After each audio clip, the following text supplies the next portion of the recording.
Welcome back to Roots and Roasts, where expert plant care meets time-tested horticultural techniques. Today, we're covering the Ming Aralia, Polyscias fruticosa, a tropical stunner with delicate, fern-like foliage that adds elegance to any indoor space. But it can be finicky without proper care. In this guide, you'll get everything you need: lighting, watering, soil, pruning, pest control, all rooted in proven practices. Ming Aralia, Polyscias fruticosa, is a graceful, upright evergreen shrub from the steamy lowlands of Southeast Asia. Its native habitat spans India, Bangladesh, Sri Lanka, and parts of Polynesia, where it thrives under forest canopies, warm, shaded, and humid. In the wild, it can reach 8 to 12 feet, developing a woody trunk and fine, feathery foliage, often likened to parsley. That finely textured leaf structure isn't just ornamental. It's evolved for survival. It maximizes moisture absorption while limiting water loss in high heat, high humidity conditions. When it comes to light, Ming Aralia demands balance over intensity. This plant evolved under forest canopies, not in full sun. Indoors, aim for bright, indirect sunlight, the kind that filters through a curtain or lands beside an east or north-facing window. If your space faces west or south, use sheer drapes to soften the light. Too much direct exposure will bleach or crisp the foliage, especially in summer. Too little light, and it stretches, weakens, and drops leaves. Rotate the plant every 2 to 4 weeks to prevent it from leaning toward its light source and to maintain a symmetrical, tree-like form. Ming Aralia prefers even moisture, not extremes. Its root system is sensitive. Too much water can cause rot, while too little results in curl, crisping, or leaf drop. For containers 6 to 8 inches in diameter, water when the top 1 to 1.5 inches of soil are dry. This usually means every 7 to 10 days, depending on your indoor humidity, temperature, and season. If your container is larger, water deeper and less often, but always check the soil first. Use your finger or a moisture meter to test the top 2 to 3 inches. Signs of underwatering: leaf edges crisp or curl inward. Leaves fall prematurely. Signs of overwatering: yellowing leaves, mushy stems, and sour or musty smell from the soil. Water thoroughly, but let all excess drain out. Never let water pool in a saucer, and avoid self-watering pots unless you monitor them carefully. Never let the roots sit in water, and avoid pots without drainage. Rotate your plant every few weeks to encourage even growth. Balance, not intensity. That's the key to Ming Aralia's success. Container choice is critical for Ming Aralia. This is a plant that does not forgive soggy roots, so drainage comes first. Your best option? Unglazed clay pots like terracotta. They allow moisture to evaporate naturally and prevent soil from staying too wet for too long.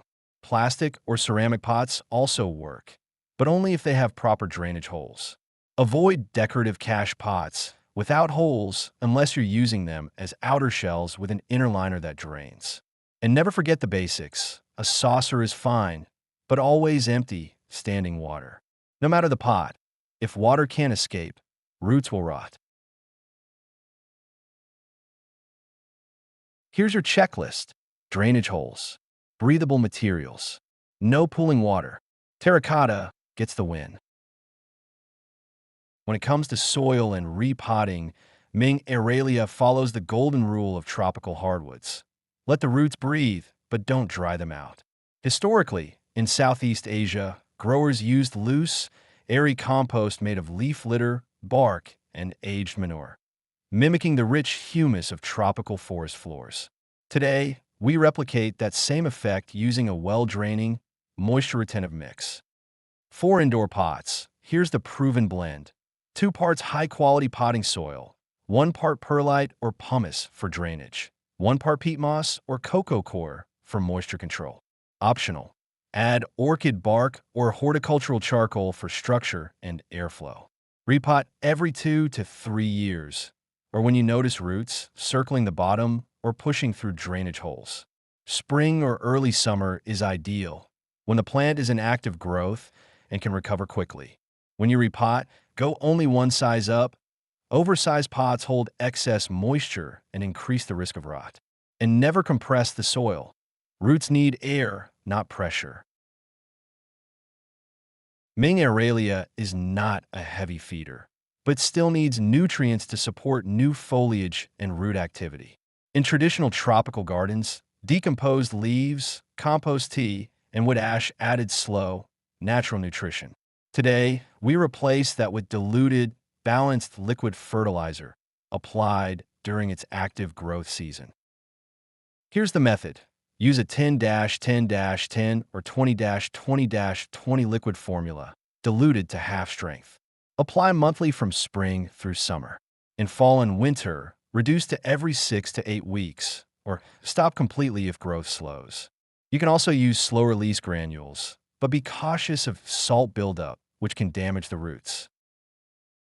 Ming Aralia isn't highly pest-prone, but can attract trouble in dry indoor conditions, especially if airflow is poor or humidity drops too low. The 4 most common threats? Spider mites. Look for tiny webbing and yellow stippling.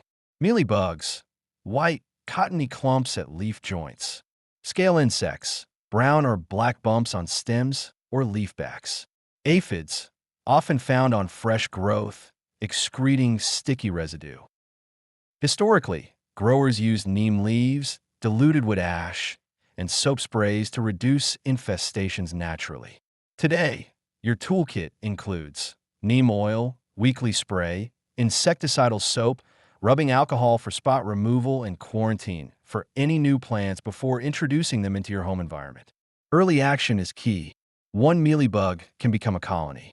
Inspect leaves regularly, especially the undersides, and maintain high humidity and airflow to keep pests away. Unlike fast-growing vining plants, Ming Aralia doesn't need frequent pruning, but occasional light shaping will keep it looking refined. Prune every few months to encourage bushy, full growth and prevent legginess. Use clean, sharp scissors or shears, and trim just above a leaf node to stimulate branching. Remove any yellowing, dry, or dead leaves. This redirects the plant's energy toward healthy new growth and keeps it disease-free.